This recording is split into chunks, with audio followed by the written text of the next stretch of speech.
For a lot of folks, the sympathetic nervous system has the ability to become a little bit dominant and create imbalances that can create a lot of trouble in the body as far as symptoms and health factors. So in this video, I'm going to explain what those troubles are and help you understand how you can do some simple self-tests at home to figure out if you may be leaning too far on that sympathetic side, along with some steps you can take to correct the problem. Let's jump in.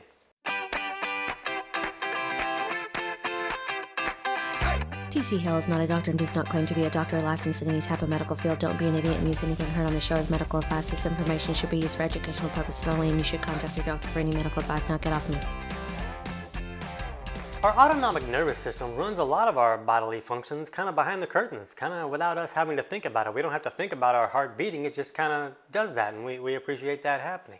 But the autonomic nervous system actually has two sides. It has a parasympathetic side, which is our rest and digest side, and then has the sympathetic fight or flight side. So when the body is presented with some type of stress, the body will move into this sympathetic fight or flight state to help us prioritize survival over that stress. So if we're being chased by a lion or a mugger or something, the body will move into this sympathetic fight or flight state, and it'll kind of change the way that the body is kind of functioning in a way to prioritize our ability to get through that stress. So it might constrict the vascular system so that we can get nutrients faster to different areas. It might be able to change the way that we're producing glucose to give our body an immediate fuel source. It can do a lot of things. It can elevate the body's temperature. All these things that can help the body kind of function at a higher level to get us through this trouble. So you can see that the sympathetic state is appropriate in some situations. We're very appreciative of this taking place, but what can happen for a wide variety of reasons is a person can get stuck too far into one of these states, like too far into the sympathetic side or too far into the parasympathetic side. And either side, when a person is really stuck there, can create a wide variety of symptoms and health issues. Like if someone is stuck in this fight or flight state, they kind of feel like they're in this emergency all the time. And maybe they'll fly off the handle a little bit too easy. Maybe they're yelling at the mailman because they don't like the shorts the mailman's wearing. So it can create a lot of trouble beyond just how a person feels. It can actually affect health issues as well. So if we're actually being chased by a lion, having the body change the way that it's creating energy and to create more glucose so that we have this immediate fuel source, that's really beneficial. But if we're stressed all the time, the body doesn't know that we're stressed because we have a report that we forgot to finish or we're stuck in traffic. The body views that stress as, hey, you're being chased by a lion. I'm going to change the way the body's functioning to help you survive. So if you're stressed all day long every day and your body's making more glucose just to help you get through that stress, well, now that's going to elevate your blood sugar and can create some insulin resistance type issues. The body also will constrict the vascular system and raise the blood pressure to help more nutrients get there quickly. But if you're raising your blood pressure all the time, then that elevated blood pressure is going to be another stress on the body. So this sympathetic imbalance we often see has the ability to raise blood pressure. But if your blood pressure is elevated for other reasons, then that can also push you further into this sympathetic fight or flight state as well and create trouble in other areas. So some of the physiological markers that we might see if a person is leaning too far on this sympathetic side include larger pupil size, like that black part of your eye may take up more percentage of that colored area, so you'll see like a large pupil situation.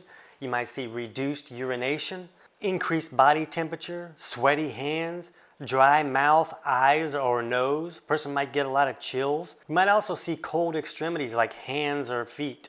Person might have a hard time relaxing. They could have a decreased gag reflex, like if they stick their toothbrush way back in their throat, it doesn't really make them gag. Or maybe they have a really high stress reaction, like something that might be a stress that might not be a significant stress to some people could make these individuals kind of fly off the handle altogether. A person may also have a lot of insomnia issues if they're leaning too far on the sympathetic side, because it's hard to sleep and relax when you're stuck in this fight or flight, everything is an emergency type situation. Just don't view these symptoms or physiological markers as a confirmation of a sympathetic imbalance. These are just markers that are common, but there's a lot of other causes for insomnia and increased temperature and like dry mouth and dry eyes. A lot of those things could have a variety of underlying causes. So just view these as markers, and if you see a lot of them going on in your life, then wow, that might confirm that you might have a sympathetic imbalance. But what we really want to do is we want to look at our physiology and our body chemistry. So one thing you can do is just take your blood pressure at least 2 hours after a meal, but not first thing in the morning. You want it to be after a meal. And then we want to look at that top number called the systolic number, and we want to subtract the diastolic number so we can come up with what's called a pulse pressure. So if your blood pressure was 120/80, you would subtract 80 from 120 and that would give you 40. So 40 would be your pulse pressure. So any pulse pressure that is greater than 46 is a strong indication that that person may be leaning too far on the sympathetic side. Now, one more test you can do is you can check your breath rate. So you just want to count the number that you inhale in a minute. So just set a timer on your clock or your phone or something for a minute and just let it go, and then count the number of times you inhale in that minute. So don't count inhale as 1 and exhale as 2, just count the inhales. So if those inhales are 12 or less, then that can be a strong indication that your bloodstream may be leaning a little bit too far on the alkaline side. And when that's the case, it can restrict oxygen utilization. It restricts the ability for oxygen to leave the bloodstream and get down to the tissues where it needs to be for the body to function. So when this is the case, that can create a lot of stress for the body. The body kind of needs oxygen. We kind of know that. So when oxygen isn't going to the right places, it can elevate how stressed the body feels. So just that breath rate being below 12 can be viewed as a possible stress marker, but one way we can take this a step further is we can take that pulse pressure number that we got when we subtracted the diastolic from the systolic number for our blood pressure, and we divide that by our breath rate. So if your breath rate was 10 and your pulse pressure was 40, you would divide that and then your resultant would be 4. So this resultant number, if it's above 3, is an indication that you may be leaning too far on that sympathetic side. So now we have some actual markers. Again, these are not diagnostic. I'm not diagnosing you as any kind of sympathetic imbalance type person. You're just looking at markers to get an idea of how your body is operating. And if you're finding that you feel very stressed, or that maybe you kind of have a strong temper kind of situation, or maybe you're having trouble sleeping, or some of these other symptoms that can come along with this sympathetic imbalance, you're just looking at numbers to confirm, oh, is this the trouble, or maybe is it something else? Then what we want to look at is there stress in your life that may be pushing you too far on this sympathetic side? And if so, you need to find a way to simmer down now. You need to find a way to reduce the stress in your life. If your boss is a jerk, maybe you find a different boss. Maybe you fire him and you become your own boss. I don't know, but you find a way to reduce the stress in your life. But if there's not a lot of stress in your life, the other option is there may be stress in your body. And there's a wide variety of issues that can cause stress in your body. You know, maybe blood sugar is too high, your blood pressure is too high, your breath rate is creating these oxygen utilization issues.